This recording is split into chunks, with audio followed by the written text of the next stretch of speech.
Une adolescente renonce à ses rêves pour travailler comme femme de ménage afin d'aider sa mère malade. Un jour, sa vie prend un tournant inattendu, lorsqu'elle a rencontré quelqu'un qui a non seulement financé le traitement de sa mère, mais qui a fait tout son possible pour que ses rêves deviennent réalité. Alice était en train de nettoyer la cafétéria lorsque le premier client est entré. Elle a regardé l'horloge murale et a commencé à nettoyer les tables rapidement. L'heure d'ouverture de la cafétéria avait été dépassée de 10 minutes et elle n'avait toujours pas fini de nettoyer. Ce n'était pas un bon début de journée. Lindsay, chuchota-t-elle à la serveuse de service. Pourriez-vous lui demander de changer de table ? Je dois encore nettoyer la table où il vient de s'asseoir. Dépêche-toi. Tu es en retard pour ton premier jour de travail, lui a rappelé Lindsay. Je n'ai besoin que de 2 minutes. S'il vous plaît. D'accord, d'accord. Alice avait 18 ans et travaillait à la cafétéria en Virginie-Occidentale pour aider à soutenir sa mère malade, qui était à l'hôpital dans l'attente d'une opération coûteuse. Alice n'avait jamais imaginé qu'à son âge, elle travaillerait au lieu d'aller à l'université, mais si est ainsi que la vie a tourné pour elle. Alors qu'elle n'avait que 5 ans, son père les a abandonnés, elle et sa mère, Lydia. Après son départ, Lydia a cumulé 2 emplois pour subvenir aux besoins d'Alice et lui a donné l'amour d'un père et d'une mère. Sachant qu'Alice aspirait à devenir illustratrice, Lydia a travaillé à plusieurs reprises et a économisé de l'argent au fil des ans pour payer les frais de scolarité de sa fille. Alice était une jeune fille talentueuse.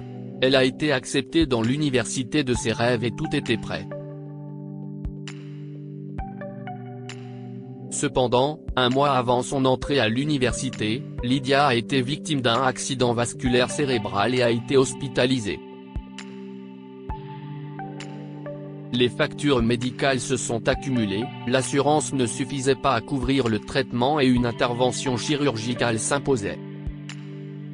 « Maman, je vais le faire », a dit Alice, 18 ans, à sa mère malade après son hospitalisation. « Je chercherai un emploi et nous ferons l'opération. Mais Alice, ton université commence dans 1 mois, chérie. Je ne veux pas que tu abandonnes pour moi. Tu as toute la vie devant toi. Alice lui a adressé un sourire encourageant.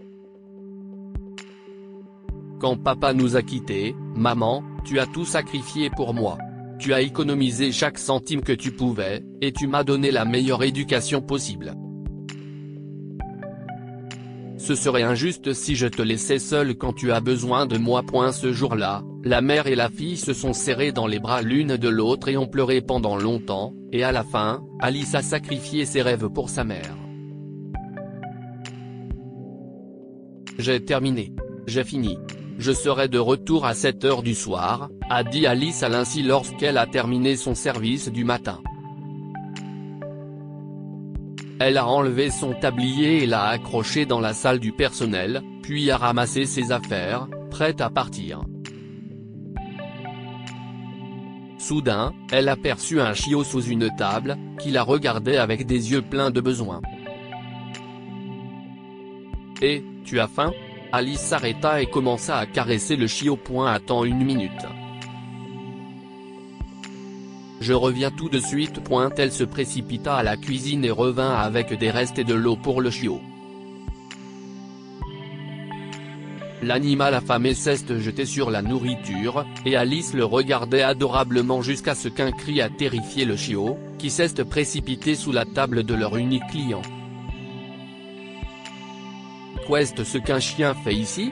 Vous n'avez pas remarqué le panneau animaux interdits à l'extérieur? Alice a levé la tête et a vu le gérant du restaurant, M. Hoffman. Vous êtes la nouvelle, n'est-ce pas? Vous êtes viré. Sortez ce chien d'ici. Les yeux d'Alice se sont remplis de larmes. Elle avait besoin d'argent pour l'opération de Lydia. Monsieur Hoffman, ce chien n'est pas à moi. Si est celui du client, et j'étais juste point alors pourquoi l'avez-vous nourri avec autant d'amour? Sortez maintenant. Je ne veux pas de personnel comme vous ici. Hurla-t-il.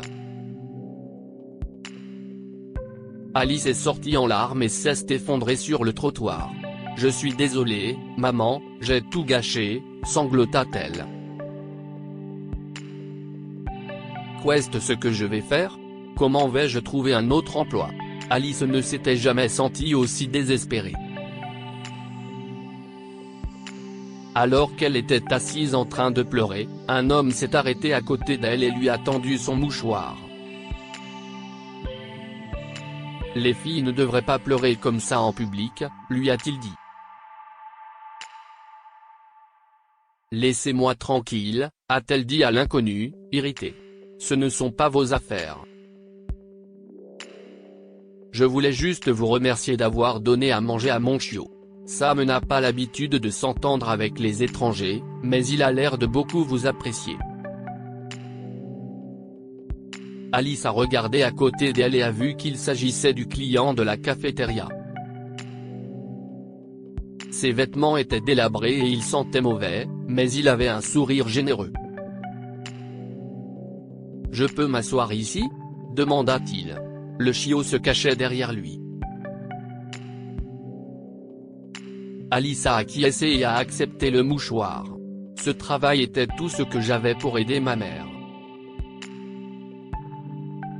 J'ai été renvoyé le premier jour. Si est horrible.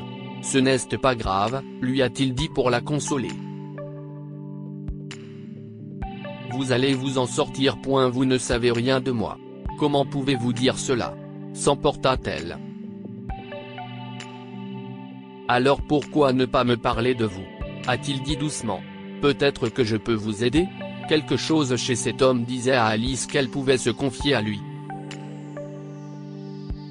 Je voulais être illustratrice et j'allais commencer l'université dans un mois quand ma mère est tombée malade.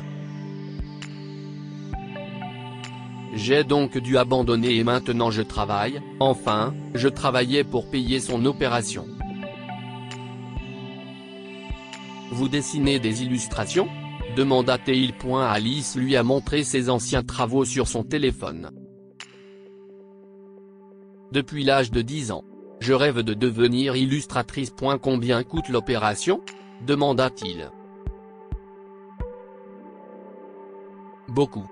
Et je n'ai aucune idée de la façon dont je vais m'y prendre. Et si je vous disais que je peux payer l'opération de votre mère et vous aider à devenir une illustratrice de renom? Alice le regarda, choquée. Pardon? Pourquoi feriez-vous cela pour une inconnue? Eh bien, parce que je suis le meilleur sur le marché pour mes bandes dessinées. J'ai toujours envie de travailler avec de grands talents, et j'ai adoré votre travail. Je ne veux pas me vanter. Je suis un peu déçu que vous ne sachiez pas qui je suis. Pas possible. Alice eut l'impression que son cœur allait sortir de sa poitrine. Êtes-vous Henri M? J'espère que cela restera entre nous, a-t-il dit en clignant de l'œil. Peu de gens m'ont vu. Je mène une vie plutôt simple, comme vous pouvez le voir. Ils ne devineraient jamais qui je suis. Alice ne revenait pas. Le meilleur auteur de bande dessinée de sa vie lui proposait de l'embaucher et lui donnait une avance pour qu'elle puisse faire opérer Lydia. En l'espace d'une journée, la vie d'Alice a basculé. Elle a accepté l'offre avec plaisir et a pu payer l'opération de Lydia. Après avoir travaillé pendant 1 an dans le cabinet d'Henri, elle poursuit aujourd'hui ses études dans l'université de ses rêves. De petits miracles se produisent chaque jour autour de nous, n'est-ce pas? Que pouvons-nous apprendre de cette histoire? Les enfants doivent être là pour leurs parents. Alice n'a pas hésité à renoncer à ses rêves pour être là pour Lydia. De petits miracles se produisent chaque jour autour de nous. Alice ne s'attendait pas à décrocher le même jour le travail de ses rêves et l'argent nécessaire au traitement de Lydia. Mais si est-il arrivé? Partagez cette histoire avec vos amis. Elle pourrait illuminer leur journée et les inspirer.